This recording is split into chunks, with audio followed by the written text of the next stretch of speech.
কুমিল্লা জেলার মধ্যে 17টা উপজেলা আছে। 17টা উপজেলার মধ্যে দাউদকান্দি একটা উপজেলা।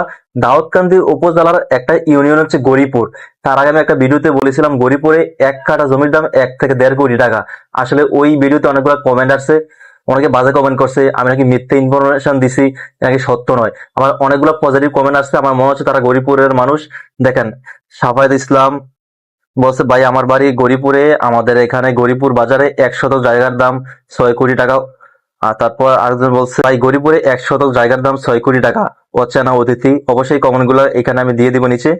তারপর দেখেন আরেকজন বলছে, অনেক সুন্দর বলেছেন, আমাদের গরিপুরে 1 শতাংশ জায়গার দাম 1.5 থেকে 2 কোটি টাকা। নজরুল হাসান, আমি 2012 সালে গরিপুরে ছিলাম। আমার বাসার সামনে ডাক্তার ফারুক আলমের চেম্বারের সামনে ওয়াপদার পাশে প্রতি শতক জায়গা বিক্রি হয়েছিল 3 কোটি টাকা। দেখেন, 2012 সালে, আজ থেকে 14 বছর আগে। ঠিক আছে, 1 শতক জায়গা বিক্রি হয়েছে 3 কোটি টাকা। তারপর ওই ভিডিওতে আমি বলছিলাম বাংলাদেশের গুলশান বনানীতে এত দাম নাই। বর্তমানে আমি ঢাকা শহর থেকে ভিডিওটা মেক করতেছি, ঢাকার মালিবাগ থেকে। আপনারা গুলশান বনানী আসলে বুঝতে পারবেন, ওইখানে নর্মালি 1-1.5 কোটি টাকা হলেই আপনি 1 শতাংশ জায়গা পেয়ে যাবেন। আবার অনেকগুলা জায়গা আছে ওইখানে অনেক বেশি দাম, কিন্তু অ্যাজুয়ালি দাম হচ্ছে আপনার 1 থেকে 1.5 কোটি টাকা। কমেন্ট আসছে, সেটা হচ্ছে নোয়াখালীর লোক নাকি এত টাকাওয়ালা, পারলে 1 গোটা জায়গা কিনতে বলিয়েন গরিপুরে। মামুন ইসলাম ওবি। আচ্ছা, আমি এটা কোনোদিনও বলবো না ওনাদের।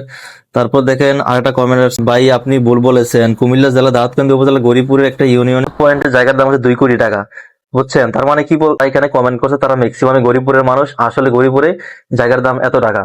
তো আপনারা বিশ্বাস না করলে অবশ্যই এখানে পরিচিত যারা আছে তাদের সাথে যোগাযোগ করে দেখতে পারেন, অবশ্যই এত দাম। আর যারা এখানে বাজে কমেন্ট করছেন যে মিথ্যে ইনফরমেশন দিছি, আসলে আমি মিথ্যে ইনফরমেশন দেই নাই। আর নোয়াখালী শহরের মধ্যে জায়গার দাম কত টাকা অবশ্যই ভিডিওতে কমেন্ট করে জানাবেন।